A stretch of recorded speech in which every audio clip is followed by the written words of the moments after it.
இப்போ வாங்க நம்ம வீட்டில் என்ன குழம்புன்னு பார்க்கலாம் வாங்க. இன்றைக்கி நம்ம வீட்டில் வந்து வஞ்சன மீன் குழம்பு தான் வைக்க போகிறோம். வஞ்சன மீன் இந்த பாருங்கள், இது மாதிரி பீஸ் போட்டு கொடுத்துட்டாங்க, வாங்கிட்டு வந்தாச்சு. இப்போ வந்து நான் இது மண்டை, வால், தலை இந்த மாதிரி எடுத்து வச்சுருக்கேன். இது குழம்புக்கு இது மண்டை, வால், கொஞ்சம் பிஸ்கு, அப்புறம் பீஸாக இருக்கிறது கொஞ்சம் போட்டு வச்சுருக்கேன்.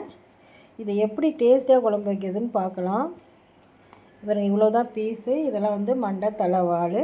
அப்புறம் நான் ஆல்ரெடி இங்கே பாருங்கள் வஞ்சர மீனை ஏற்கனவே நான் ஃப்ரை பண்ணி வச்சுட்டேன். இது நான் உங்களுக்கு வீடியோவில் காட்டலை. நல்ல பீஸெல்லாம் எடுத்து நான் ஃப்ரை பண்ணி வச்சுட்டேன். இப்போ நம்ம எப்படி குழம்பு வைக்கிறதுன்னு பார்க்கலாம். இந்த மெத்தடில் குழம்பு வச்சிங்கன்னா உங்களுக்கு நல்ல உப்பு உரப்பெல்லாம் அதில் ஏறிடும். அதுக்கு தான் இங்கே பாருங்கள், இது வந்து நம்ம யூஸ்வலாக குழம்புக்கு போடுற மிளகாத்தூள் தான். இது குழம்பு மிளகாத்தூள் எல்லாம் ஒன்றா சேர்த்து அரைச்சி வச்சுருக்கோம்ல, அது நம்ம எவ்வளோ குழம்புக்கு போட போகிறோமோ அதை எடுத்து நம்ம இந்த மீனில் நல்லா இப்படி பூசி வச்சிடலாம்.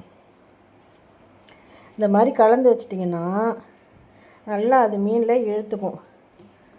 கொஞ்சமாக லைட்டாக புளி தண்ணியும், இப்போ வந்து லைட்டாக புளி ஊற வச்சுருக்கோமா, அந்த தண்ணியில் லைட்டாக தெளிச்சிட்டு இப்படி வந்து நல்லா பெசரி விட்டுறலாம். இது வந்து குழம்புக்கு போடுற மீன் தான். இதுக்கு ஏன் மசாலா போடுறீங்கன்னு கேட்காதீங்க.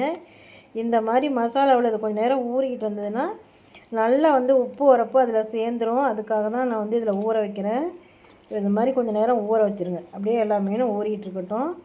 பாருங்க, இந்த மாதிரி ஊற வச்சுட்டு இப்போ நம்ம குழம்பு ரெடி பண்ணலாம். நான் வந்து ஆல்ரெடி எண்ணெய் வந்து மீன் வறுத்த எண்ணெய் தான். இந்த எண்ணெயிலே இன்னும் கொஞ்சம் எண்ணெய் விட்டு யூஸ் பண்ண போகிறேன். ஏன்னா நம்ம அதை வேஸ்ட் பண்ண வேண்டாம். அதனால் இப்போ நம்மளோட அடுப்பை பற்ற வச்சுக்கலாம். எண்ணெய் வந்து ஆல்ரெடி சூடாகி இதை ஆஃப் பண்ணிட்டேன். ஏன்னா இந்த எண்ணெயை மீறி வச்சிட்டோன்னா அது ரொம்ப நாளைக்கு வீணாக போயிடுது. ரொம்ப நாள் வச்சுருந்தோன்னா அப்படியே குழம்பு தாளிச்சிட்டோன்னா வேலை முடிஞ்சிடும். இந்த எண்ணெய் மட்டும் நமக்கு பத்தாது.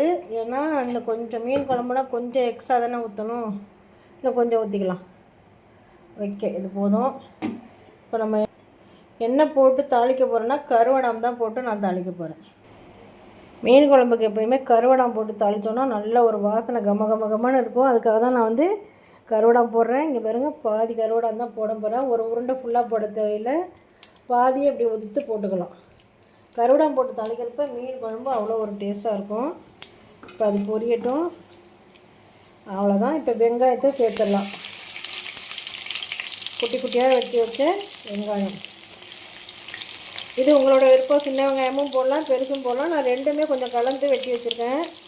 சின்ன வெங்காயம் கொஞ்சம், பெருசு கொஞ்சம், பல்லாரி கொஞ்சம், ரெண்டுமே கலந்து வெட்டி வச்சுருக்கேன். எப்படி வேணாலும் போட்டுக்கலாம், நம்ம விருப்பம் தான். இந்த மாதிரி வச்சு பாருங்கள், ஒரு நாள் குழம்பு அவ்வளோ ஒரு டேஸ்ட்டாக இருக்கும். கருவடாம் போட்டு தாளித்து இந்த மாதிரி மசாலாவில் ஊற வச்சு அப்புறம் என்ன டிப்ஸ்லாம் இருக்குது சொல்கிறேன் உங்களுக்கு. கடைசியாக பார்த்துக்கிட்டே வாங்க. மீன் குழம்பு தகன்னு எப்படி இருக்குன்னு பாருங்கள். இது நல்லா வதங்கட்டும் பொன்னிறமாக. இது பொன்னிறமாக வதங்கின பிறகு நம்ம தக்காளி சேர்க்கணும். புளியை வந்து நான் ஆல்ரெடி ஒரு 2 எலுமிச்சம்பழம் அளவு புளி. இதை வந்து நான் ஓரளவுக்கு கரைச்சிட்டேன். இங்கே பாருங்கள், புளி கரைச்சி தான் வச்சுருக்கேன், இன்னும் வடிகட்டலை. இதை நம்ம ஃபில்ட்ரு பண்ணி எடுத்துகிட்டு வந்துடுறேன். மிளகாத்தூள் வந்து ஆல்ரெடி இதில் போட்டு ஊறிட்டுருக்கு மீன். இந்த மாதிரி நல்லா ஊற வச்சிட்டிங்கன்னா மசாலாலாம் அதில் இறங்கிக்கும். உப்பும் அதில் நான் வந்து கழுவும் போது முன்னாடியே கொஞ்சம் உப்பு எக்ஸ்ட்ரா போட்டிருந்தேன். அதனால தான் நான் இப்போ உப்பு வந்து கொஞ்சம் கம்மியாக தான் போட்டிருக்கேன். குழம்புல வேறு போடுவோம்ல, அதனால். நீங்கள் மீனில் ரொம்ப உப்பு போட்டு கழுவலைன்னா நல்லாவே இதுக்கு உப்பு போட்டு ஊற வைக்கலாம். வெங்காயம் நல்லா வந்து பொன்னிறமாக வதங்கிட்டு, இங்கே பாருங்கள் தெரியுது உங்களுக்கு கலரு. அப்புறம் வந்து நம்மளோட தக்காளியை இப்போ அதில் சேர்த்துடலாம். தக்காளி வந்து ஒரு 3-4 பழம் இப்படி வச்சுருக்கேன். இதை நல்லா இப்படி புழிஞ்சு விட்டு சேர்த்திங்கன்னு வைங்க, சீக்கிரமாக கரைஞ்சிரும். இப்படி நல்லா கையிலையே இப்படி தக்காளியே இப்படி இதெல்லாம் பிழிஞ்சு விட்டு, பாதி பேர் வந்து மசாலா அரைக்கிறாங்க பாருங்கள், அதிலே போட்டு புழிகிறாங்க. நான் வந்து இந்த மாதிரி புழிஞ்சிட்டு போட்டோன்னு வைங்க, சீக்கிரம் வதங்கி கொடுத்துரும் நமக்கு. அதெல்லாம் ஒவ்வொரு டிப்ஸு தான் சீக்கிரமாக சமைக்கிறதுக்கான ஒரு ஐடியா. பாருங்கள், நல்லா அழகாக கரைஞ்சிட்டு இப்போ போட்டுடலாம். அது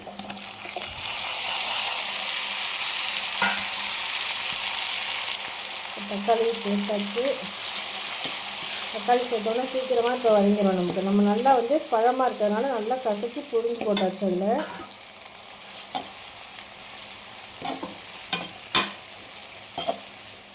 வதங்கிக்கிட்டே இருக்கட்டும். இப்போ கருவேப்பிலை எடுத்துகிட்டு வந்துடுறேன்.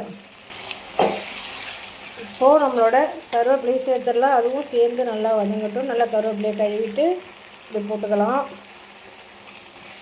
கருவேப்பிலையும் போட்டாச்சு. நல்லா வதங்கிட்டே இருக்கட்டும். இந்த மாதிரி மீன் குழம்பு வச்சு பாருங்கள். ஒரு நாளைக்கு நீங்கள் ஒரு டம்ளர் தான் டெய்லி சாதம் வடிப்பீங்கன்னா ஒரு அரை கிளாஸ் சேர்த்து போடுங்க. அந்தளவுக்கு ருசி சாதத்தை கொண்டான்னு கேட்கும். அந்தளவுக்கு ருசியாக இருக்கும். இந்த மாதிரி மீன் குழம்பு வச்சு பாருங்கள். இந்த பாருங்கள் வதக்கும் போதே நல்லா தகன்னு எண்ணெய் பிரிஞ்சு வருது அழகாக.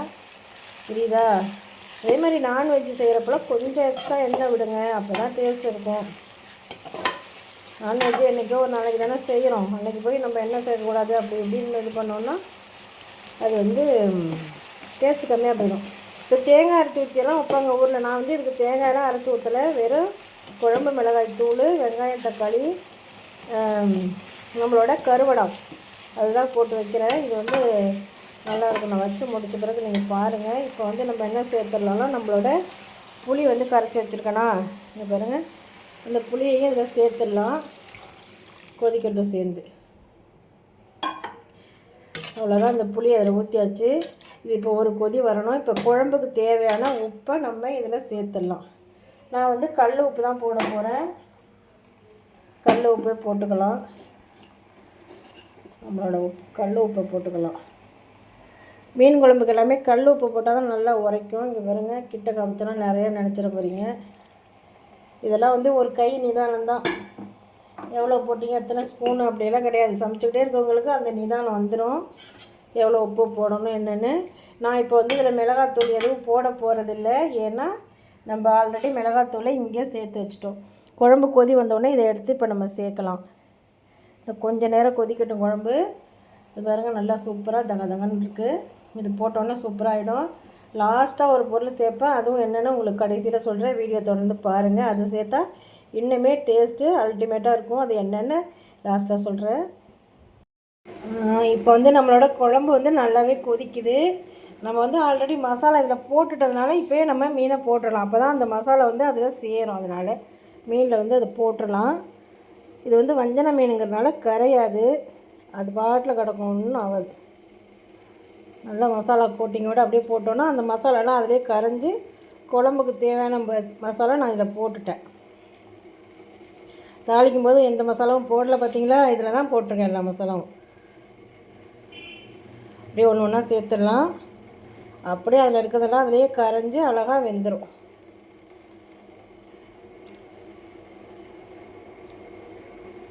இப்போ இங்கே பாருங்கள், மீதி இருக்கிற மசாலாவையும் நம்ம வேஸ்ட் பண்ண வேணாம். ஏன்னா நம்ம வந்து குழம்புக்காக புளி தண்ணி ஊற்றி இது பண்ணதான். இதையும் அதில் சேர்த்து நம்ம போட்டுடலாம். இப்போ